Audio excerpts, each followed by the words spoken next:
Hi hello నమస్తే. నిర్మలా సీతారామన్ గారు GST మీద ఒక స్టేట్మెంట్ చేశారు. వినండి ఏమన్నారు చూద్దాం sir. First of all, it is on that margin, the margin value between purchased price and resale price. 12 lakh में खरीदा, 9 लाख में बेच रहे second hand used vehicle के नाम पर. On the margin is only this 18% is being put, as would be for any used car. So it is on the margin. ఆమె పొరపాటునన్నారా లేకపోతే పొరపాటున ఉంటారులేండి. ఏమన్నారంటే జిఎస్టీ యూజ్డ్ కార్లు, సెకండ్ హ్యాండ్ కార్లకి ట్యాక్స్ వేశారు, GST వేశారు. ఆమె ఏమన్నారంటే 12 लाख పెట్టి కొన్న కారుని 9 लाखకి మీరు అమ్మితే ఆ వచ్చిన మార్జిన్ మీద 18% జిఎస్టీ వేస్తాం అన్నారు. 12 लाख అంటే ఎంత? 12 లక్షలు. 12 లక్షలు పెట్టి కొన్న కారుని 9 लाख అంటే 9 లక్షలు. 9 లక్షలు పెట్టి అమ్మారట. సెకండ్ హ్యాండ్ కారుని ఎవరో 12 లక్షలు పెట్టి కొన్న కారుని 9 లక్షలకి అమ్మితే నష్టం వచ్చింది కదా, 3 లక్షలు నష్టం కదా. ఆ నష్టం మీద 18% జిఎస్టీ వేస్తాము అనేది ఆమె సారాంశం. యాక్చువల్ వీడియో ప్రకారం నాకు తెలిసిన వరకు ఆమెకి పొరపాటున అని ఉంటారు. ఎందుకంటే క్యాపిటల్ లాస్ మీద nobody will put the tax. మనకు తెలుసు క్యాపిటల్ గెయిన్స్ మీద ట్యాక్స్ వేస్తారు తప్ప క్యాపిటల్ లాస్ మీద ఇప్పుడు ట్యాక్స్ వేయరు. ఆమె ఉద్దేశం ప్రకారం ఇది చెప్దాం అనుకుంటా. 9 లక్షలు పెట్టి ఎవరన్నా కారు కొని 12 లక్షలకు అమ్ముకుంటే 3 లక్షల లాభం వచ్చింది కదా, ఆ మార్జిన్, ఆ క్యాపిటల్ గెయిన్ మీద మాత్రమే మేము ట్యాక్స్ వేస్తామని చెప్దామని అనుకొని ఉండుంటారు. ఉల్టా చెప్పారు. 12 లక్షలు పెట్టుకొని 9 లక్షలకు అమ్ముకుంటే ఆ మార్జిన్ మీద ట్యాక్స్ వేస్తామన్నారు. అంటే నేను అనుకుంటాను ఉల్టా పొరపాటున అన్నారు అనుకోండి. ఎందుకంటే no government will pay, give tax on the capital loss. Capital gains మీద anybody will give the tax. Okay sir, అదొక వీడియో నాకు కనిపించింది ట్విట్టర్లో. రెండోది, పాప్కార్న్ మీద పెద్ద ఇష్యూ నడుస్తుంది. పాప్కార్న్ మీద ట్యాక్స్ వేశారు. పేలాలు తెలుగులో పేలాలు ఉంటాయి కదా, ఆ పేలాల మీద ట్యాక్స్ వేశారు. కొంతమంది లూజ్ అమ్ముతూ ఉంటారు. కొద్దిగా ఉప్పు కారం వేసి, సాల్ట్ లేదంటే స్పైసెస్ వేసి లూజ్ అమ్ముతూ ఉంటారు కదా, దాని మీద 5% ట్యాక్స్ కట్టాలన్నారు. ఒకవేళ అవి ప్యాకెట్లో పెట్టి అమ్మితే మాత్రం 12% ట్యాక్స్ కట్టాలన్నారు. 12% ప్యాకెట్లో పెట్టి అమ్మితే అదే ప్రోడక్ట్ని ప్యాకెట్లో, ఆర్గనైజ్డ్ బిజినెస్ ప్యాకెట్లో పెట్టి దాని మీద ఒక బ్రాండ్ వేసి అమ్ముతున్నావు నువ్వు. So it becomes packeted popcorn, అది 12% కట్టాలన్నారు. సార్ అది there logical.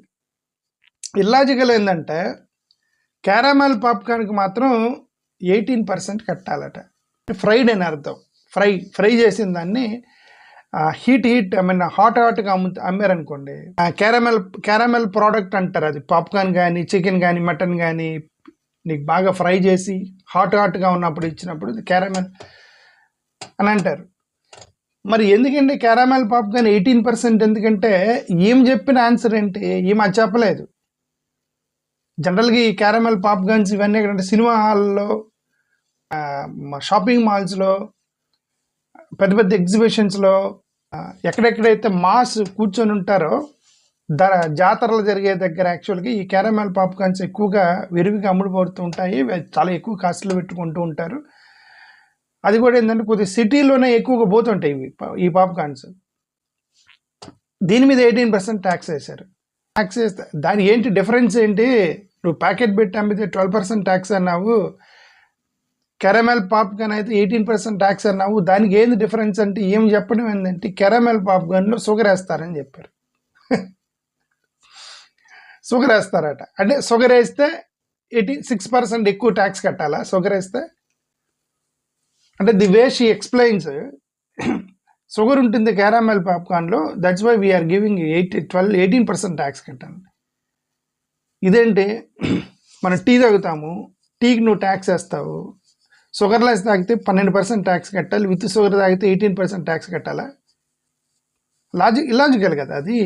Very heavy commercial high cost ప్రొడక్ట్స్కి మేము 18% వేస్తామనో, లేదంటే ఆర్గనైజ్డ్ ప్రొడక్ట్స్ అనో, లేదంటే సోఫిస్టికేటెడ్ ప్రొడక్ట్స్ అనో ఏదేదో పెట్టుకుంటే పోయిద్ది. ఇది షుగర్ వేసాను కాబట్టి 18% అని చెప్పడంతోనే అది పెద్ద ఇల్లాజికల్ అయిపోయి ఎకనామిస్టులు మొత్తం ట్రోలింగ్ చేస్తున్నారు 100%. నేను గతంలోనే చెప్పాను, జిఎస్టీ అనేది అది అన్యాయం అని చెప్పాను. ఎందుకంటే one nation one tax is not possible when the different states with different financial capacity. ఇప్పుడు ముంబై లాంటి అడ్వాన్స్డ్ స్టేట్లు ఉన్నాయి, మహారాష్ట్ర లాంటివి, పాపం ఎక్కడో బీహార్ ఇట్లాంటివి ఏంటంటే కొంచెం అన్డెవలప్డ్ స్టేట్స్ అవి. దేశం మొత్తం మీద ఒకే ట్యాక్స్ అనేది పొరపాటు అసలు. First of all one nation one tax is తప్పనిసరిగా పొరపాటు అది. సరే వన్ నేషన్ వన్ ట్యాక్స్ పెట్టినా సరే దాన్ని అర్బన్లో అయితే ఇంత, రూరల్లో అయితే ఇంత, రిమోట్ విలేజ్లో అయితే ఇంత అని పెట్టినా అది కూడా కొద్దిగా లాజికల్గా ఉండేది.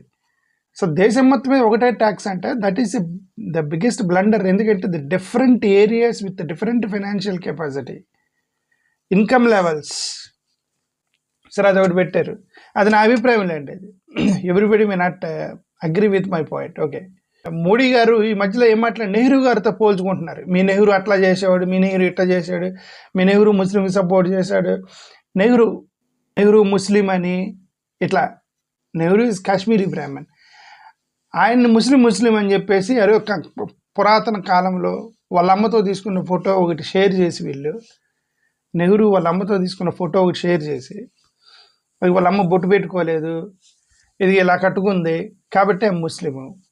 కాశ్మీర్లో ఉన్న వాళ్ళు హిందూ అయినా ముస్లిం అయినా ఒక ఏరియాలో ఒక కల్చర్కి అలవాటు పడిపోతారు. ఓకే, ఇప్పుడు మన హిందువులు మొత్తం కూడా అమెరికా యూకే వెళ్ళారు, అక్కడ కల్చర్ని బట్టి వాళ్ళు అడ్జస్ట్ అయిపోతారు. అక్కడికి వెళ్ళి పెద్ద పెద్ద బొట్లు పెట్టుకొని హిందూ సాంప్రదాయాల ప్రకారం గాజులు, చేతుల నిండా గాజులు వేసుకొని వాళ్ళేమి అమెరికా యూకేలో తిరగరు కదా మన హిందువులు. అక్కడికి వెళ్ళగానే వాళ్ళ కల్చర్ని బట్టి అడ్జస్ట్ అయిపోతారు. ఓకే, అక్కడ కూడా జీన్స్ ప్యాంట్లు, టీషర్ట్లు, మిడ్డీలు వేసుకొని తిరుగుతున్నారు మనోళ్ళు. ఎందుకంటే అక్కడ ఆ కల్చర్ని బట్టి వాళ్ళు వెళ్ళాల్సిందే అట్లా యూకే యూఎస్లో సర్వైవ్ అవ్వాలంటే. అలాగే ఇక్కడ కాశ్మీరీ బ్రాహ్మణ్ అయితే ఉండొచ్చు, కాశ్మీర్లో ఉన్నారు కాబట్టి అక్కడ చుట్టుపక్కల కల్చర్ని బట్టి ఏదో ఇట్లా కట్టుకున్నారని ఏదో ఫోటో బయటకు వచ్చిందని ముస్లిం అని గొడవ అతనితో ఫేక్ ప్రచారం చేయడంలోనే ఉంది మ్యాటర్ అంతా. మరి ఇప్పుడు ఈ జిఎస్టీ కూడా నెహ్రూ చెప్పాడు అంటారా మేము వీళ్ళు. ఇప్పుడు శాలరీ మీద 25-30% ట్యాక్స్ కట్టాల్సి వస్తుంది. పెట్రోల్ మీద అయితే మన ఆంధ్రప్రదేశ్లో 40% ట్యాక్స్ కడుతున్నారు పెట్రోల్ మీద, రైట్. జిఎస్టీ 18% వరకు ఉంది. వెహికల్ ట్యాక్స్ కడుతున్నారు, ఎడ్యుకేషన్ ట్యాక్స్, హెల్త్ ట్యాక్స్, ప్రతి దాని మీద ట్యాక్స్ వేస్తున్నారు. Everything we're paying the tax, but పేదరికం నుంచి బయటకు తీసుకురాలేకపోతున్నారు. నమ్కీన్ కార్కి ఏమో 5% ట్యాక్స్ వేశారు, ఒక బైక్, హై అండ్ బైక్కి 28% ట్యాక్స్ వేశారు. మరి ఎవరు వీళ్ళకి చెప్తున్నారో తెలీదు. ఇక నేను సుబ్రహ్మణ్య స్వామి గారు ఒక ట్వీట్ చేశారు. సుబ్రహ్మణ్యం స్వామి గారు సనాతన్ ధర్మ అనేటువంటి ఒక ట్విట్టర్ అకౌంట్ పేరు అనమాట. సనాతన్ ధర్మ is account Twitter at Hindu ధర్మ అని ఉంది.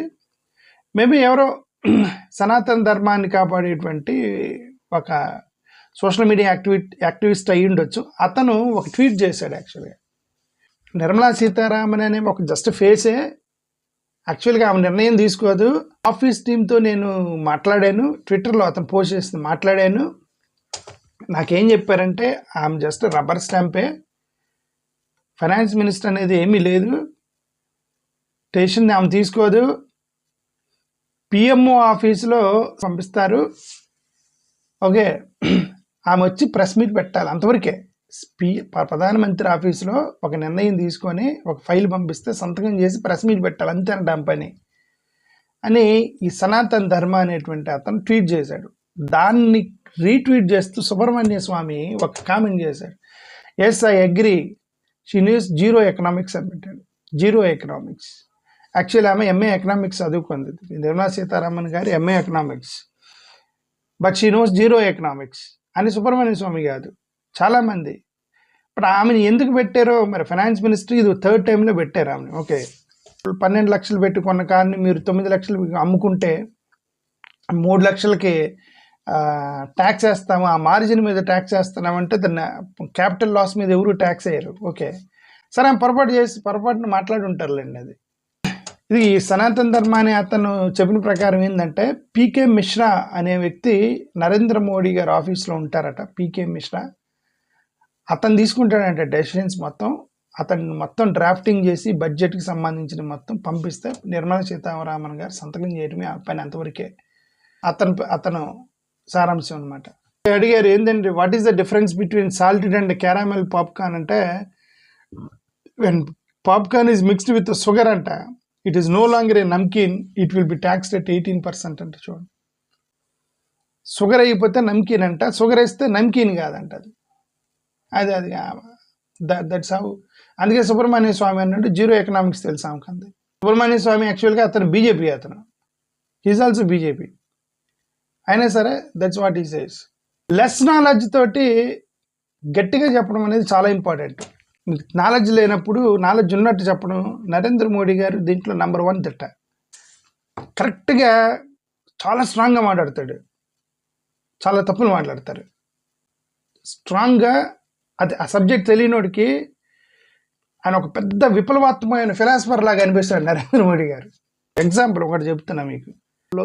ఏఎన్ఐ ఛానల్కి ఇంటర్వ్యూ ఇస్తూ ఒక మాట ఏమన్నానంటే, Goa came under Portugal rule when the other major part of the country was ruled by the Mughals. Goa అనేది పోర్చుగల్ కంట్రోల్లో ఉంది, మిగతా దేశం మొత్తం మొఘల్ కంట్రోల్లో ఉంది. కానీ సెంచరీల తరువాత గోవా అనేది ఇండియాని మర్చిపోలేదు, ఇండియా గోవాని మర్చిపోలేదు అని ఒక ఇంటర్వ్యూ ఇచ్చారు గోవా గురించి మాట్లాడుతూ. మొఘల్ చక్రవర్తులు దేశాన్ని పరిపాలిస్తున్నప్పుడు గోవాని పోర్చుగల్ చేతిలో ఉందట. బట్ నిజానికి బాబరు దేశాన్ని క్యాప్చర్ చేసింది 1526లో. Babar came to India, first Babar captured India in 1526, 1526లో. కానీ పోర్చుగల్ వాళ్ళు గోవాని తీసుకుంది 1510లో. 16 సంవత్సరాల ముందు గోవాని పోర్చుగల్ వాళ్ళు పరిపాలించారు. 16 సంవత్సరాల ముందు. దాని జరిగిన తర్వాత 16 సంవత్సరాల తరువాత మొఘల్ చక్రవర్తులు పరిపాలన మొదలైంది. కానీ ఈయనేమంటాడు, గోవాను పోర్చుగల్ పరిపాలిస్తున్నప్పుడు మొఘల్ చక్రవర్తులు దేశాన్ని పరిపాలించారు, మేము గోవాను మర్చిపోలేదు, గోవా మమ్మల్ని మర్చిపోలేదు, బాయ్ బాయ్ అని కాన్ఫిడెంట్గా చెప్పడం. తెలియని దాన్ని కాన్ఫిడెంట్గా చెప్పడమే రాజకీయం. అది నెంబర్ 1 మన మోడీ గారు.